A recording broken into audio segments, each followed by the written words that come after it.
พื่อนภิกษุด้วยกันฟังแล้วก็เจริญพรญาติโยมตั้งใจฟังที่เราปฏิบัติธรรมะนี่มันเป็นสิ่งที่จำเป็นกับชีวิตจะว่าปฏิบัติธรรมะก็ได้จะว่าปฏิบัติกรรมฐานก็ได้จะว่าวิปัสสนาก็ได้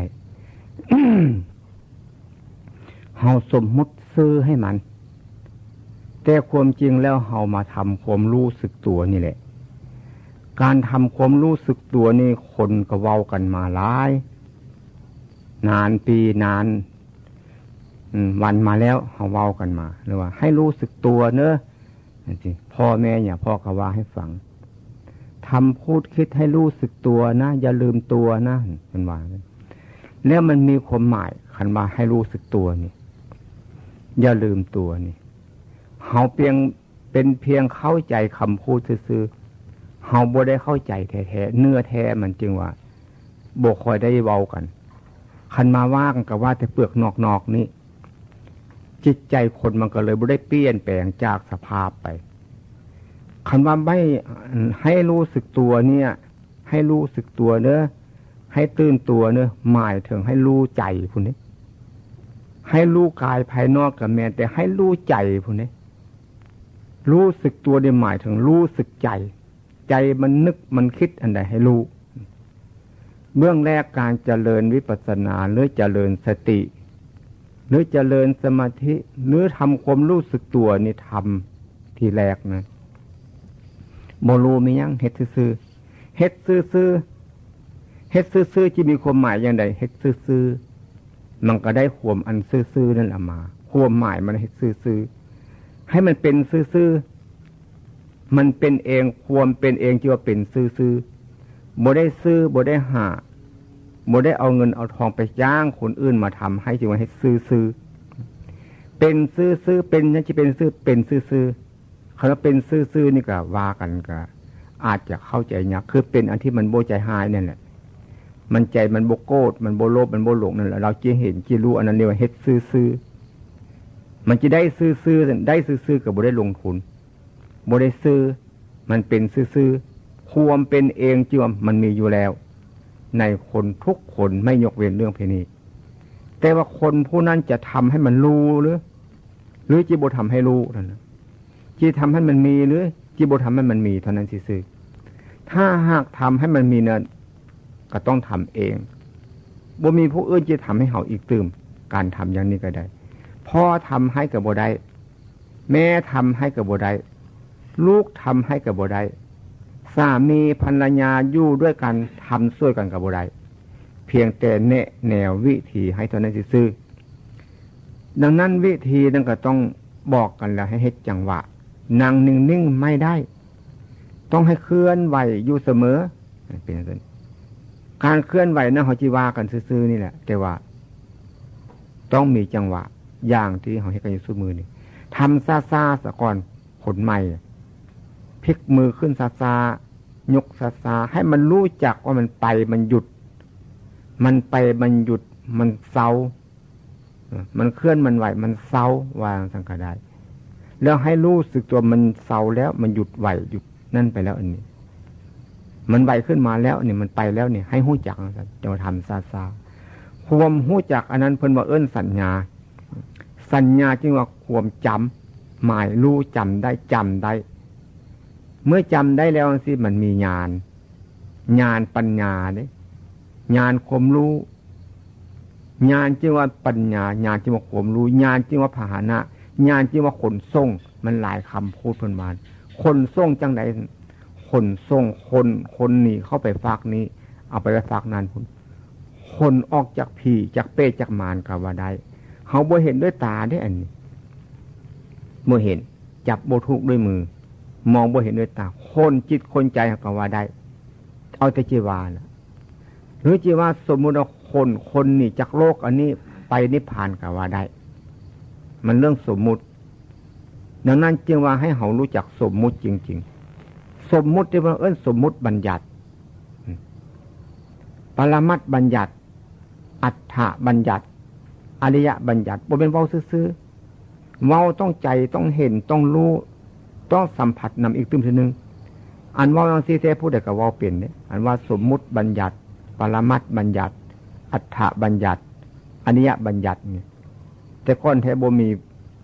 ผู้เว้าบ่รู้จิมีผู้เว้าเนี่ยพ่อก็บ่ฮู้จักเนี่ยพ่อบ่เคยได้ยินเนี่ยพ่อไปปฏิบัติเนี่ยพ่อรู้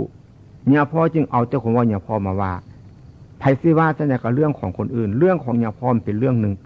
บ่เป็นเรื่องผู้อื่นที่เว้าผู้อื่นก็เว้าเรื่องของผู้อื่น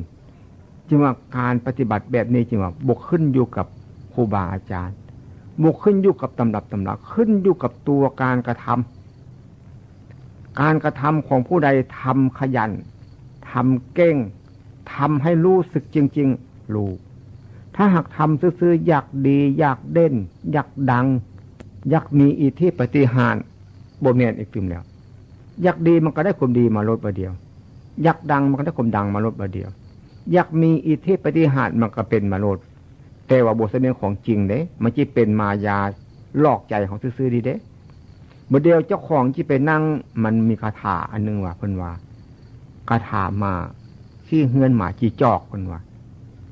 หมาป้าหมาอย่างเพิ่นว่าให้ฟังพ่อแม่หมานี่เฮาเลี้ยงมันไว้เฮาสิเอาไปใส่กับมันก็ต้องไปนำเฮามันแล่นไปเริ่มไปแล่นขวางหน้าเฮาอยู่มันยืนขวางทางเฮาไปเตะมันตูมนึงเง่งแล้วมันหนีไปโลดโอ้มนเลื่อมตามันเก่งว่ามันหายตัวได้คนเบื้องมันจึงบ่เห็นมันยังคนจะไปเตะมันว่าซั่นนี่หมามันเป็นอย่างนั้นถ้าหากเฮาย่างไปมันแล่นไปก้อนเฮาก็มันไปข่วงหน้าอยู่ของเราเซะโอ้ยมนมันจืดมันจางมันหายไปแล้วว่าซั่นหมามันเป็นอย่างนั้นอันนี้แหละเฮาอยากเห็นมันก็เลยเห็นมาโลดอยากดีมันก็ดีมาโลดอยากดังมันก็ดังมาโลดอยากเป็นซะเนี่ยมันเป็นมันเพาะใจนั่นเองเนี่ยว่าคาถาหมาจีจอกเพิ่นว่าซั่น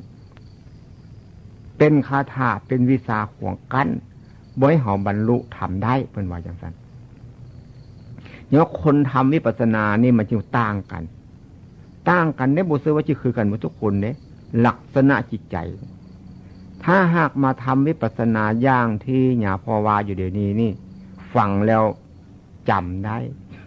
ไปทำโลดข้อแรกเนี่ยต้องเลิกข่มซัวทุกประเภทอันนี้บอกกันซื่อๆนี่สิ่งเสพติดมึนเมาทุกประเภทแม้กิริยามารยาททุกอย่างต้องฝึกหัดดัดแปลงปฏิบัติก็ง่ายหากเขาบ่ทันเลิกความซัวความบ่ดีนั้น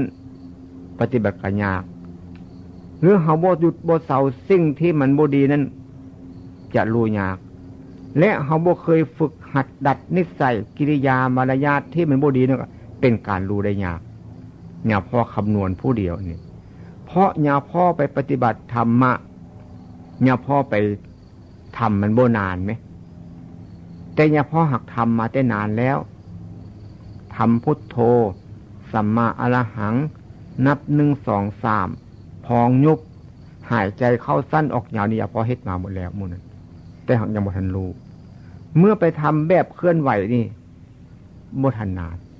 บึดเดียวก็หูบึดเดียวก็บ่แม่นแต่ว่าอึดใจเดียวจังซี่เด้ทำอยู่มือ1 2มือก็หูโลดอันบ่ยากหูจักข้อแรกก็หูจักเรื่องรูปเรื่องนามนี่แหละอย่างที่เนี่ยพอว่าสู่ฟังหูจักแล้วก็เลิกโลดเนี่ยพอเรื่องทุกข์นี่เนี่ยพอรู้จริงๆเนี่ยพอจึงว่าเห็นคนทำผิดมันทุกข์เขาเจ้าบ่ฮู้จักเขาเจ้าบ่ฮู้จักและเขาเจ้ายังเฮ็ดเด้บ่แม่นเขาเจ้าจีไว้ฮู้จักยังเฮ็ดอยู่ซั่นบ่แม่นคนบ่ฮู้จักยังเฮ็ดถ้าคนฮู้จักแล้วเลิกโลด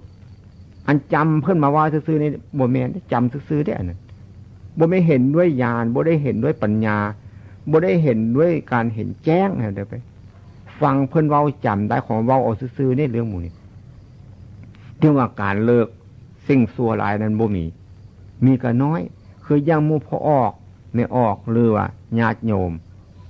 ที่ว่าซั่นก็ได้แล้วว่าพอออกไม่ออกก็ได้ว่าญาติว่าโยมก็ได้จังซี่บ้านอย่าพอว่าได้ทั้งสองความอันหรือเพื่อนภิกษุอยู่นำกันเนี่ยก็คือกันว่าอย่าพ่อหรือครูบาองค์นั้นองค์นี้เนี่ยกล่าวว่าได้ถ้าหากบ่เลิกแล้วการที่จะเกิดปัญญานั้นยากเพราะว่ามันยังทำชั่วอยู่เด้ใจมันยังชั่วอยู่เพิ่นเฮาบ่เห็นได้กูชั่วนี่ใจผู้นั้นมันเป็น บ่เป็นโตเฮาเป็นได้ใจมันเป็นใจมันบ่อยากเลิกบ่อยากละแล้วความดึงดูดนั่นเพิ่นเอิ้นอุปาทานมันติดอยู่มันยังอยากเฮ็ดอยากทำอยู่ความชั่วนะความดีก็เกิดขึ้นบ่ได้ถ้าเฮาทำชั่วอยู่ความดีมันจะเกิดขึ้นบ่คล้ายๆคือน้ำที่มันสกปรกน้ำขุ่นแล้วเฮาเคยทางคนกรุงเทพอาจจะบ่เคยก็ได้บ้านเนี่ยพอมันเคยเฮ็ดนาย่างไปนำท้องไห้ท้องนาตัวงัวตัวควายมันเหยียบขี้ตมเหยียบน้ำในกลางน้ำขุ่นนานๆไปแล้วขี้ตมตะกอนนั้นมันก็ตกอยู่ในหอยมัน เมื่อมีลมพัดเรือคนไปกวนมันน้ำอันที่มันตกตะกอนยังขุ่นขึ้นมาโลดบัดนี้คันนานๆไปแล้วน้ำตะกอนอันขี้ตมนั้นมันก็อยู่กับน้ำให้อีกตื่มตะกอนกับน้ำบุษเป็นอันเดียวกันเนี่ยคนละอันกันขี้ตมกับตะกอนคนละอันกันคันถ้าอันเดียวกันมันก็ต้องขุ่นอยู่โบเสาจากเทือแล้วมันคนละอันกันเฮาพิจารณาแล้วเอาน้ำออกจากตะกอนเอาตะกอนออกจากน้ำก็ได้เอาน้ำออกจากตะกอนก็ได้น้ำที่สกปรกนั้นเขาก็บ่เอาแต่น้ำที่มันโบสกปรกนั้นอันนั้นมันเจือสกปรกอยู่นั้นเขาบ่เอามาอันตะกอนนั้นนะเขาบ่เอามาแต่มันกระปนอยู่เขาที่วิจัยออกมันก็ยากเพราะเขาบ่มีวิทยาศาสตร์หลายอย่างอันใจเขานี่ก็คือกันใจยังบ่เยอะบ่อยากเลิกละจากข่มซัวนั้นมันก็บ่สะอาดแล้วใจอยากเลิกอยากละจากข่มซัวแล้วก็ออกง่ายอย่าพอว่าเรื่องหมู่นี่อย่าพ่อทำกองกระถินอย่างว่าไม่ออกไม่เทียนนี่ไปถามเอาเงินให้ค่าหมอลำใจมันปุ๊บลดเดียวแต่ความจริงว่ากันแล้วแต่ทำไมมันเครียดอีกตื่มมันโกรธขึ้นมาอีกตื่มนักตึ๊กในใจคุณเป็นอย่างนั้นแล้วอย่าพ่อว่าโอ้อันนี้แหละมันทุกข์มากพี่ปองออกจากอันนี้แล้วมันก็ออกง่ายแล้วและบางคนว่าโอ้ยความโกรธความโลภความหลงนี่มันเป็นธรรมดาดอกกระแมนของข้าเจ้าอยู่มันเป็นธรรมดาที่ว่ามันน้ำขุ่นมันก็จึงบ่เอาออกจากตมจากตะกอนอันนั้นได้ถ้าหากคิดว่าสิ่งนี้เป็นทุกข์แล้วสิแยกน้ำกับแยกตะกอนออกจากกันได้ง่ายๆเรื่องหมุนเพราะมันเกิดความบ่ดีขึ้นมามันคิดยากแล้วบ่เอาโลดบ่เฮ็ดโลดมันบ่ดีเด้ซึ่งเนี่ยมันหู้จักเลยเด้อันว่าอยู่นี่ก็ว่าให้หู้จักให้ได้ยินนั่นแหละได้ยินได้ฟังเพิ่นว่ามันบ่ดีเด้เขาก็เลิกโลดนี่มันก็ง่ายขึ้นอันนี้จะปฏิบัติก็รู้ง่ายที่บัดเนี่ยเพราะว่ามันง่ายเลยเด้มันเป็นทางไปเลยเด้เพิ่นว่าให้ฟังเลยเด้อันนี้เขาบ่เป็นอย่างนั้นเขาจะคอยท้าให้มันเลิกผู้เดียวเอามันจะเลิกอย่างนั้นของจิตใจมันเศร้าหมองอยู่แล้วน้ำมันบ่อยากออกจากตะกอนมันก็บ่อยากออกจากน้ำแล้วบัดนี้มันก็เลยออกมากับป้นกันอยู่หั่นล่ะมือหายมือดีมือหายมือดีมือสว่างมือเศร้าหมองไปซั่นแล้วมือซึมเศร้ามึงหดหู่หดหูนั่นงกง่วงซึมเศร้าซั่นห่อจิตใจมันแห้วเข้าหรือมันห่อหุ้มอยู่เสียจีว่าจังได๋ก็ว่ามันบ่มีโตเด้แต่บ่แม่นจิตใจเฮาเด้อันนั้นมันเป็นวัตถุชนิดนึงวัตถุนี่จิว่าหมายความหลายอย่างจิว่าเป็นสมมุติว่าขึ้นมาวัตถุนี่หมายถึงตาเฮาก็เป็นวัตถุหูเฮาก็เป็นวัตถุจมูกเฮาก็เป็นวัตถุปากเขานี่ก็เป็นวัตถุกายนี่ก็เป็นวัตถุใจก็เป็นวัตถุจึงว่ามันมีหลายอย่างความจริงนั้นสมมุติว่าให้มันวัตถุมันบ่ฮู้จักมีว่ามันเป็นวัตถุอย่างสันสิบ่ฮู้จักวัตถุจึงว่ามีจริงปรมัตถ์บัดนี้มีจริงโดยสมมุติบัดนี้สมมุติจังใดเพราะว่าเฮ็ดไปแล้วจะก็เป็นปรมัตถ์แล้วปรมัตถ์แปลว่าของจริงได้จริงโดยสมมุติคำว่าจริงโดยสมมุติที่หมายความว่าเนี่ยมันเป็นจริงแต่มันแก้ทุกบ่ได้เพิ่นเอิ้นว่าเป็นสมมุติเอิ้นปรมัตถ์ซึ่งว่าสมมุติบัญญัติปรมัตถ์บัญญัติอัฏฐบัญญัติว่าซั่นตามครูบาอาจารย์เพิ่นว่าอัฏฐเพิ่นว่าได้แก่อริยมรรคองค์มรรค8ว่าซั่นอัฏฐแปลว่าลึกยากบุคคลจะรู้ว่าซั่นคันว่าจังซั่นมันก็บ่แม่นของลึกอัฏฐแปลว่ายากบุคคลจะเลิกละจากความชั่วว่าซั่นว่าง่ายๆอันนี้มันยากมันบ่อยากออกจากความชั่วนี่จึงเอิ้นอัฏฐบัญญัติเฮาเลิกละจากความชั่วแล้วเป็นอริยบัญญัติก็สมมุติว่าซื่อ พื่อเอิ้นอริยบุคคลถ้าหากว่าเป็นผู้หญิงผู้ชายเป็นพ่อบ้านแม่เรือนเพิ่นเอิ้นพระโสดาบันบุคคลคันถ้าเป็นเจ้าหัวเป็นพระเป็นเนรเพิ่นเอิ้นพระอริยสงฆ์อันนี้ควมเดียวกันอริยบุคคลกับอริยสงฆ์ควมเดียวกันจึงว่าอัฏฐบัญญัติอริยบัญญัติอัฏฐะคือยากใจเขาจะเลิกละจากข่มซั่วพุ่นน่ะสมมุติว่าซื่อๆแต่ก็จริงโดยสมมุติอย่าพอหู้จักแล้วอย่าพอเลิกมื้อนั้นเลยอย่าพอสูบบุหรี่อยู่ได้แต่ก่อนอย่าพอบูหู้จักอย่าพอวายฟังอย่าพอติดบุหรี่นี่พอไปนอนนากับพ่อก็เลยให้ไปติดไฟไปต่อไฟหรือไปจุไฟว่าจะไหนหูหรือพอบูหู้จักภาษาทางกรุงเทพวะแล้วเอาไปให้พอสูบไล่หินไล่ยุงไถนาอย่าพอไปปฏิบัติแล้วอย่าพอรู้โลดอย่าพอเลิกแต่มื้อนั้นเลิกโดยบ่มีเหตุว่าให้ฟังโลดอย่าพอบ่พระจิวาให้เอามากินตึมมาสูบตึมได้ดีเด้อซั่นดีกว่าตำซาผู้อื่นอย่าพอบ่ดีอย่าพอบ่เอาอย่าพอเลิกโลดอันนี้เพราะว่าเห็นแจ้งด้วย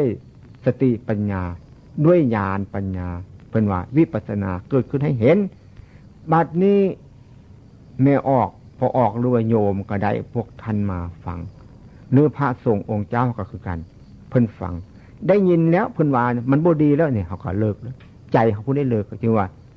อัฏฐบัญญัติยากที่จะรู้จะเข้าใจเพิ่นว่ามันบ่ดีซั่นออกไปมันดีอีกเติมมันบ่ดีได้นั่นอริยบัญญัติเป็นอริยบุคคลได้ยากลือถึงกับบ่ได้อาลิแปลว่าข้าศึกญะแปลว่าพ้นไปเอิ้นอริยบุคคลข้าศึกต่ออันใดเนี่ยข้าศึกต่อสิ่งเสพติดมึนเมาทุกส่วนเนี่ยเป็นข้าศึก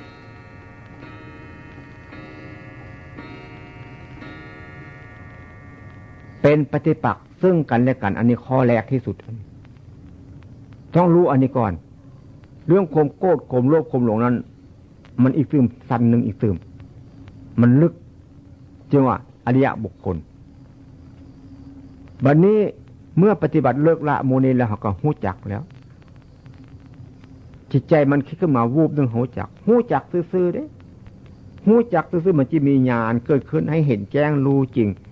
คือเขาเบิ่งกันนะสิเราเห็นจับอันนั้นบ่ายอันนี้จะเห็นซื่อเสียงเรียงนามมันได้เหมือนกับผู้ร้ายจิมาลักของเขาเนี่ยเขาเห็นหน้าผู้ร้ายอยู่คนจิมาลักของเขามีปืนหรือมีอันใดก็ตามแล้วมีมีดมีผ้าจีวรเนี่ยมันขึ้นมาแล้วเขาก็เห็นเจ้าจีมาหยังหรือเธอจีมาหยังท่านจีมาหยังมันก็สิบอกว่าจีมาลักของจีมาปุ้นมาจี้มันก็จีวาแต่เนี่ยกับบุหุจักเรื่องสมมติว่าบัดนี้เขามีปืนอยู่เนี่ยเอาจับปืนให้เบิ่งเนี่ยเอาไหมอยากตายเลยนั่นสิครับมันก็บ่เอาได้แล้วเพราะมันย้านตายอันนี้ก็คือการเรื่องโทสะโมหะโลภะนี่เห็นบ่มีตานี่เห็นใจมันเห็นใจมันสัมผัสอยู่จึงว่าสัญญาความรู้ขันจึงว่าขันอันนี้รูปขันอันนี้รูปขันอันนี้ก็เห็นเวทนาขันก็เห็นบัดนี้สัญญาขันก็เห็นสังขารขันก็เห็นวิญญาณขันก็เห็นบัดนี้อันนี้เพราะว่ามันเห็นแจ้งมันรู้จริงจึงว่ามีวิตกวิจารมีปีติมีสุขมีเอกคตาเพิ่นว่าแปลงสันตำราเพิ่นว่าพระเจ้าปฐมฌานต้องเป็นอย่างนั้นทุติยฌานต้องเป็นอย่างนี้ตติยฌานต้องเป็นอย่างนั้นจตุทัสฌานต้องเป็นอย่างนั้นปัญจมฌานต้องเป็นอย่างนั้นตำราเพิ่นว่าอยู่พุ่นแต่ความจริงเฮานี่จิรู้เองแท้ๆเนี่ยพอบ่มีไผสิมาว่าให้รู้บ่ได้ดอกเจ้าว่าพูดเหลือตัวแล้วซั่นว่ากะยาแล้วบ่ได้เหลืออย่าพอเลิกถึงมีก็น้อยที่สุดหรือเบาไปเป็นอย่างนั้นบัดนี้คนมาว่าให้เฮาซั่นตัวขันอันนี้ตัวรูปขันเนี่ยเป็นคนฟังตัวสัญญาขันนั่นบัดเนี่ยมันสิไปจำอยู่บนมันหูหั่นนี่จังว่าเวทนาขันเวทนาก็เสวยอันมันบ่ทุกข์กันแล้วมันเห็นอยู่เด้สัญญาความหมายรู้จำได้อันนี้พี่เด้บ่แม่นว่าสิจำของเอาไว้บนหั่นเรียนหนังสือว่าจังซั่นตัวกอไว้เฮ็ดจังซั่นตัวขออันนั้นเป็นเรื่องสัญญาอันนึงอันมันเป็นอย่างซั่นนี่นี่ว่าสัญญาอันนี้กับสัญญาอันนั้นมันคนละสัญญากันแต่ว่าหากว่าสัญญาคือกันนั่นต้องเป็นอย่างนั้นที่ว่าสัญญาขันคนบ่มีสัญญาเด้มันก็จำบ่ได้แล้วมันก็ทำซั่วพูดซั่วคิดซั่วซั่นวะ สัญญาความจำเนี่ยอันสัญญาย่างยาภาวาเนี่ยมันตรงกันข้ามโลดมันเป็นปฏิปักษ์ซึ่งกันและกันโลดจึงว่าเห็นแจ้งรู้จริงจึงว่ารูปอันนี้มีศีลศีลว่าแต่ศีลซื่อนี่ได้บอกว่าศีล5ศีล8ศีล10ศีล227บ่ได้ว่าถึงอันนั้นเพราะรูปอันนี้มีขันหยังขัน5รูปอันเนี้ยรูปขันเวทนาขันกับมีอันนี้นี่อยู่นี่เวทนากับเสวยอารมณ์นั่นนี่สัญญาขันน่ะสัญญากับความหมายรู้จำได้นั่นนี่สังขารขันเนี่ยสังขารขันกับอันมันปรุงมันแต่งนั่นแล้ว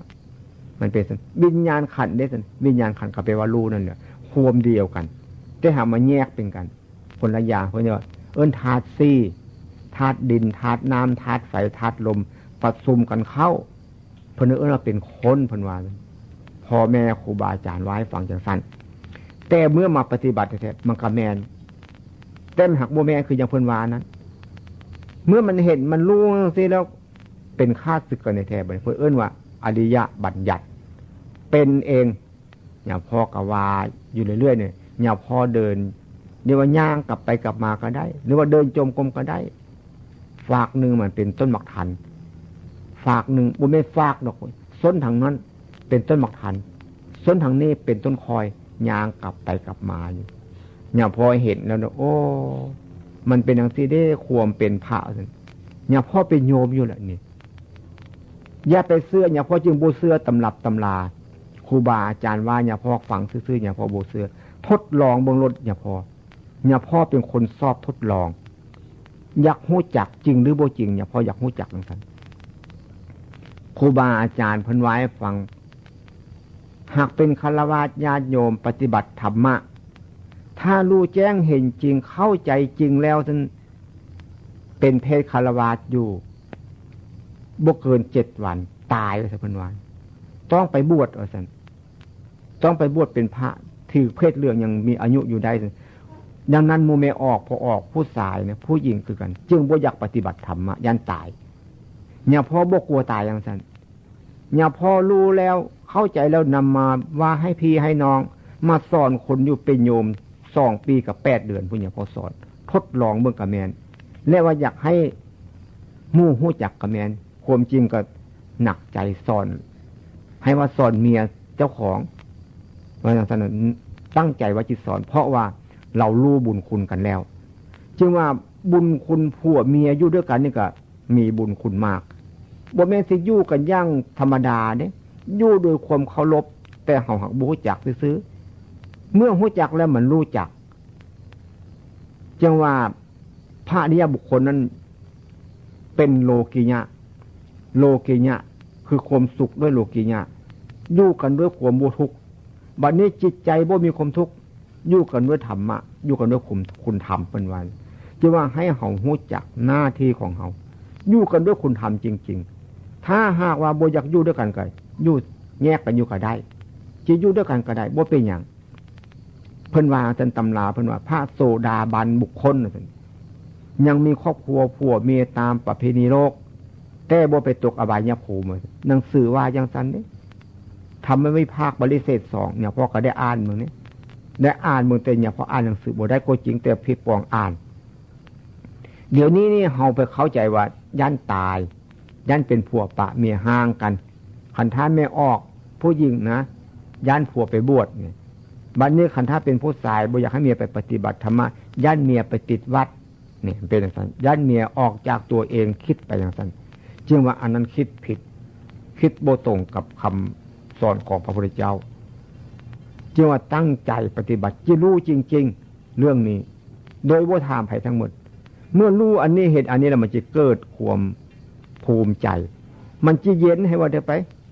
มีคนอื่นมาตำหนิมันสิความเย็นอันที่เข้ามาก่อนมีคนอื่นมายกย่องมันก็จะบ่เป็นอย่างมันสิความเย็นอันนี้เข้ามาก่อนอันนี้หลวงพ่อเว้าความจริงสู้ให้ฟังจึงว่ามีสุขมีปีติมีเอกคตาเพิ่นว่าซั่นอันเอกคตานี่เพิ่นเอิ้นอารมณ์เดียวมีสุขนั่นคือเป็นบ่ทุกข์มีปีติยินดีต่อการกระทำของเฮาจึงบ่ละบ่เลิกบ่ทิ้งวิธีอันนี้อย่าพอทิ้งบ่ได้เพราะอย่าพอปฏิบัติอยู่ทุกลมหายใจ อย่าพ่อนอนอยู่ซะอย่าพ่อกระเบิ้งใจอย่าพ่อมันเป็นยังไงอย่าพ่อเบิ้งอย่าพ่อฮู้จักจึงว่าเรื่องโลกกับเรื่องธรรมนี่มันก็ปะกันบ่ได้มันก็อยู่นำกันทิ้งออกจากกันบ่ได้โลกก็แปลว่าโลกคือดินฟ้าอากาศโลกคือหมู่สัตว์โลกคือการงานโลกคือความทุกข์เนี่ยเพิ่นว่าหลายอย่างบัดนี้คนมันต้องมีการปฏิบัติหน้าที่ที่เพิ่นเอิ้นโลกอันนี้ทำบัดเนี่ยทำกับตัวเฮาเนี่ยทำทางจิตทำทางใจทำความบ่มีทุกข์นั่นเรียกว่าทำธรรมะเนี่ยธรรมบัดเนี่ยทำแล้วมันทุกข์มันมีความเดือดร้อนสับสนวุ่นวายเพิ่นเอิ้นธรรมอันธรรมะกับธรรมเนี่ยจึงความเดียวกันหากว่ากันคนละอย่างซื่อๆแต่เมื่อบูฮู้จักนั้นก็ต้องฟังเพิ่นว่าไปซื่อๆอันนี้แหละคันได้คันนี้แล้วบ่ต้องถามไผอย่าพอบ่ถามไผจักเทื่อบ่เคยถามจักเทื่อแท้ๆอย่าพอถูกบ่ผิดบ่บ่เคยถามไปจบไปสิ้นกันสิใดกันสิอย่าพอบ่เคยถามจักเทื่อเพราะอย่าพอสามารถว่าอันนี้แหละเพิ่นเอิ้นสัมมาทิฏฐิความเห็นถูกต้องนี่แหละทีแรกก็เห็นแท้ๆนี่เห็นตัวเขาแท้ๆเห็นถูกต้องแท้ๆอันเนี้ยบ่ได้เป็นเห็นผีบ่ได้เป็นเทวดาบ่ได้เป็นพระพุทธเจ้าอันนี้เอิ้นว่าสัมมาทิฏฐิแปลความเห็นถูกต้องคันถ้าบ่เห็นถูกอันนี้แล้วบ่แม่นถูกต้องแต่ตำราซื่อๆอันสัมมาทิฏฐิสัมมาสังกัปปะสัมมาวาจาสัมมากัมมันตาสัมมาอันนั้นมักแปดทำการงานชอบพูดซ้อมตำราเว้าได้นั่นบ่ไม่คืออย่างเพราะว่าเห็นถูกต้องเห็นตัวเฮายังไม่ออกนั่งอยู่เดี๋ยวนี้เนี่ยผู้ใดนั่งอย่างนั้นก็ต้องเห็นตัวเฮาพริบตาอยู่เดี๋ยวนี้เนี่ยต้องเห็นตัวเฮาจริงถูกต้องแท้ๆอันนี้ทำดีก็เป็นตัวเฮาทำชั่วก็เป็นตัวเฮาทำเนี่ยถูกต้องแท้ๆจึงว่าได้ต้นทางแล้วเบิ่นี้รู้จักแล้วเบิ่นี้ผมโลภผมโกรธผมก็เบาลงได้ต้นทางคือได้ต้นความคิดนี่แหละมักเป็นผู้ปฏิบัติเป็นข้อปฏิบัติหรือเป็นผู้ปฏิบัติโตเฮานี่ปฏิบัติจังสิเฮ็ดจังสิจึงเข้าใจมักต้องทำบ่อยๆมักไปว่าเบิ่งหลวงพ่อว่าอย่างนั้นภาษาบ้านหลวงพ่อหรือภาษาหลวงพ่อมักไปว่าเบิ่งอันใดเอาสติหรือเอาจิตเอาใจเฮาว่าเบิ่งตัวเฮานี้เบิ่งใจมันนึกมันคิดได้มักจึงไปว่าเบิ่งมักจึงเป็นข้อปฏิบัตินี่โนจึงทำให้แจ้งทำไปมันแจ้งมันเข้าใจจริงนี่โนจึงเอาพ้นไปก็ได้ทำให้แจ้งก็ได้จีว่าอย่างไรก็ได้มันเรื่องมันเว้าหลายเมื่อรู้จักนังซีแล้วก็รู้จักละพี่เทวดารู้จักคักๆเบิ่นนี่ตายแล้วเกิดตายแล้วไปตกนรกรู้จักขึ้นมาแล้วหักบ่ทันสะอาดเถื่อแต่รู้จักน้อยๆแปลว่าเขาได้ต้นทางเขาจะเดินไปหาพระพุทธเจ้าเดินไปหาพระธรรมเดินไปหาพระสงฆ์ในแท้บ่แม่นเดินแล้วจิย่างไปซะบ่แม่นอันนี้เดินเพราะการกระทำแล้วมันจะเกิดปีติเขาอย่าไปติดปีติอย่าไปติดความพอใจเท่านั้นละเศร้าอยู่หั่นล่ะบ่แม่นเฮ็ดเร่งเข้าจึงว่าอย่าไปดีใจที่มันฮู้อย่าไปเสียใจที่มันบ่ฮู้อย่าไปดีใจอย่าไปเสียใจถ้าไปดีใจเสียใจมันติดเพิ่นเอิ้นปีติคันว่าภาษาทางมันบ่ดีเพิ่นเอิ้น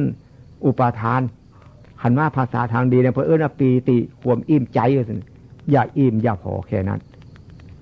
ถ้าอิ่มถ้าพอแค่นั้นเลยบ่ถึงจุดหมายปลายทางแล้วปฏิบัติไปสิรู้จักเลิกละกิเลสตัณหาอุปาทานเนี่ยบ่แม่นมันเลิกเหมือนกับน้ำสีเต็มกระป๋องนึงคุณภาพมัน 100% ไปย้อมผ้าขาวถ้าหากเป็นสีดำผ้าจะดำมัดสีมันติดถ้าเป็นสีแดงผ้าก็จะแดงไปตามสีบัดนี้ถ้าเราเห็นเรารู้เราเข้าใจแล้ว